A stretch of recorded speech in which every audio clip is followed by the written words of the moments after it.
Pepsi का लोगो बना था $1 मिलियन में, एंड बीबीसी का लोगो बना था $1.8 मिलियन, एंड ब्रिटिश पेट्रोलियम का लोगो बना था $211 million. I mean why are they paying that much for a single logo? तो ये जो इतना प्राइसिंग होता है वो सिर्फ एक लोगो डिज़ाइन का नहीं होता है, वो पूरा एक ब्रांड आइडेंटिटी डिज़ाइन, उसके पीछे स्ट्रैटेजी होती है, उसके पीछे आपका पूरा visual identity, brand guidelines and lot more things. This is not just a logo design. आज के टाइम में इतने सारे ब्रांड्स आ रहे हैं, तो इनके बीच में अपने एक यूनिक आइडेंटिटी लाना वो बहुत ज़्यादा इंपॉर्टेंट हो गया हर एक ब्रांड के लिए, वेदर इट्स अ कैफे और अ शॉपिंग मॉल और अ ग्रोसरी स्टोर और anything else. So in this video I show you the process of how you can create a brand identity design. और मैं अपने एक प्रोजेक्ट लेता हूँ, रिसेंटली मैंने जो क्लोथिंग ब्रांड के लिए किया था। I show you the process how you can create your brand identity design. So stick to the video and watch till the and.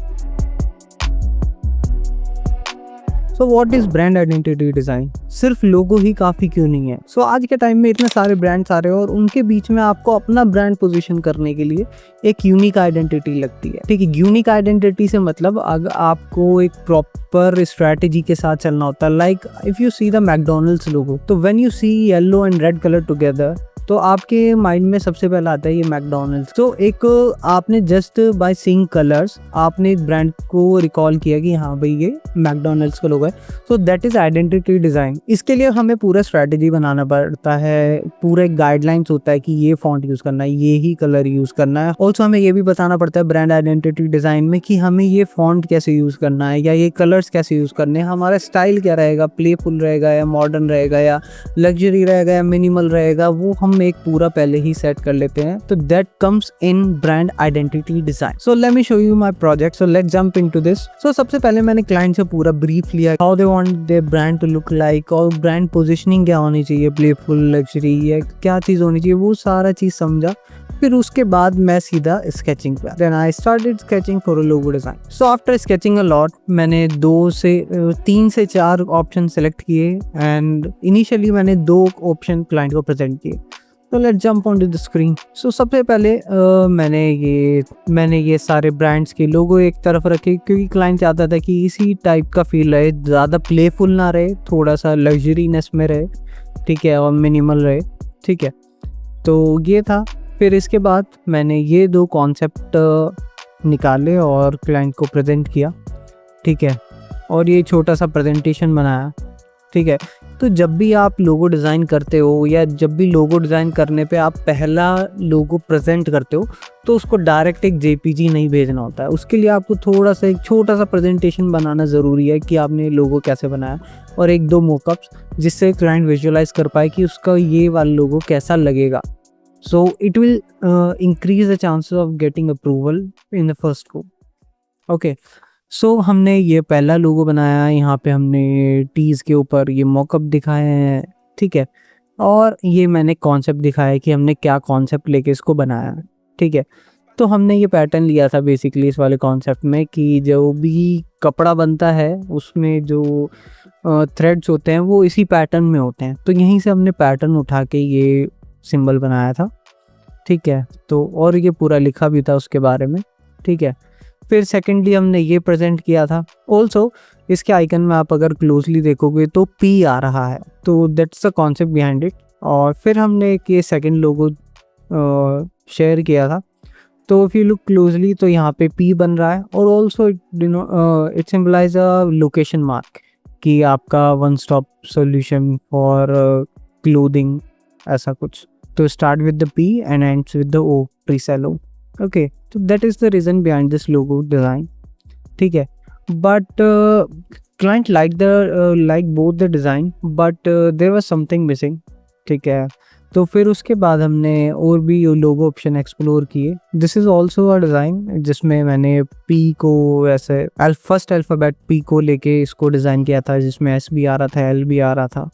But personally I don't like it, it's just a good concept, but visually इतना appeal नहीं कर रहा था मेरे को। So then I came up with this concept. Also I took the same concept behind it, this one, जिसमें ये क्या है, पैटर्न बनता है, मतलब जो भी थ्रेड्स का पैटर्न होता है उसी को लेके हमने ये डिज़ाइन किया। Finally client approved it. Finally we have done with our logo. Then I'll jump on to the brand guidelines and visual identity. I'll show you how I created visual identity and brand guidelines, और उसमें उन visual identity और brand guidelines में क्या क्या include करना चाहिए वो मैं सब दिखाता हूँ आपको. Okay, this was the brand guidelines. Okay, so यहाँ पे हमने first page, then logo, then mission क्या है, फिर ब्रांड गाइडलाइन स्टार्ट होता है कि एक ब्रांड मार्क क्या है पूरा फुल स्टैक, और फिर क्या कॉन्सेप्ट था ग्रिड में दिखाया है इसको. ठीक है. एंड ऑल्सो बहुत से लोग ने पूछा है मेरे को कि ये ऐसा ग्रिड क्यों बनाते हैं. तो दिस इज़ फॉर जब भी आप कहीं भी लोगो अपना प्लेस करोगे तो उसके साइड में कितना गैप होना चाहिए जितना मैंडेटरी है. लाइक अगर आप कोई टेक्स्ट लिख रहे हो तो आप यहाँ से स्टार्ट नहीं कर सकते, आपको इतना गैप मेंटेन करके रखना पड़ेगा. तो that is the reason behind this grid. Okay, then this is lockup variation, like full lockup with trademark, full lockup vertical, horizontal and word mark. Okay, then brand mark reduction. इसका मतलब क्या होता है कि अगर आप 300 पिक्सल्स या 250 pixels पे यूज़ कर रहे हो तो उसको इस तरीके से यूज़ कर सकते हो आप. ठीक है, that is a good way कि अगर आप 300 पिक्सल आपका साइज़ है वहाँ पे आर्ट बोर्ड पे, इतने बड़े साइज़ पे आप अपने लोगो प्लेस कर रहे हो तो you can place the full stack logo. और अगर आपको किसी क्रिएटिव पे 250 पिक्सल का साइज़ अवेलेबल है तो आप ऐसे इसको हॉरिजॉन्टल में भी यूज़ कर सकते हो. तो ये हम इसको बताते हैं कि कैसे यूज़ करना चाहिए. Then there is a colour palette. Okay, then typography, Archivo use किया है, सारा बताया. 18 स्टाइल्स हैं, गूगल फॉन्ट है, मेनली फॉर हेडिंग्स, ये सिर्फ हेडिंग के लिए है. फिर हम यहाँ पे टाइपोग्राफी का एग्जांपल देते हैं. लाइक यहाँ पे आप इसको ऐसे यूज़ कर सकते हो, आर्किवो बोल्ड प्लस बोल्ड इटैलिक. मतलब आप बोल्ड यूज़ करके बीच में कोई भी वर्ड को इटैलिक कर सकते हो. ठीक है.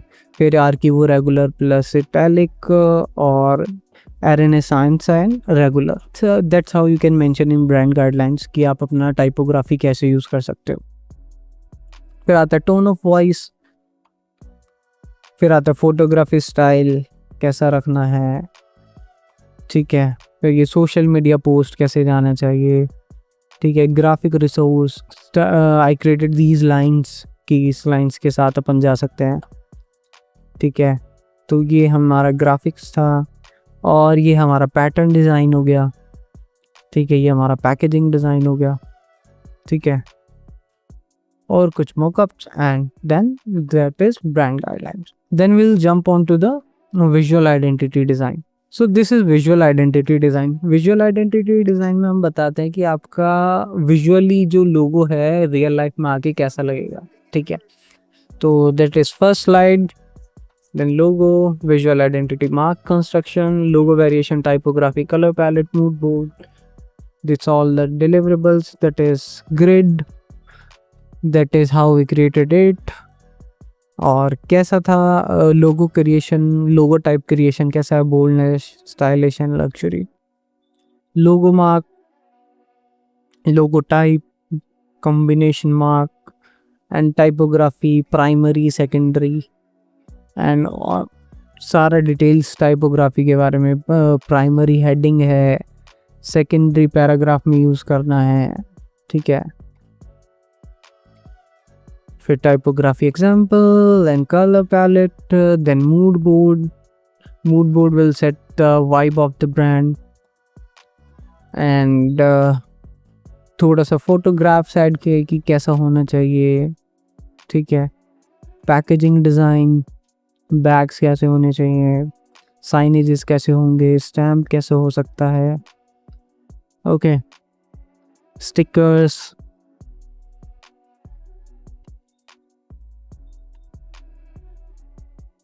collateral design,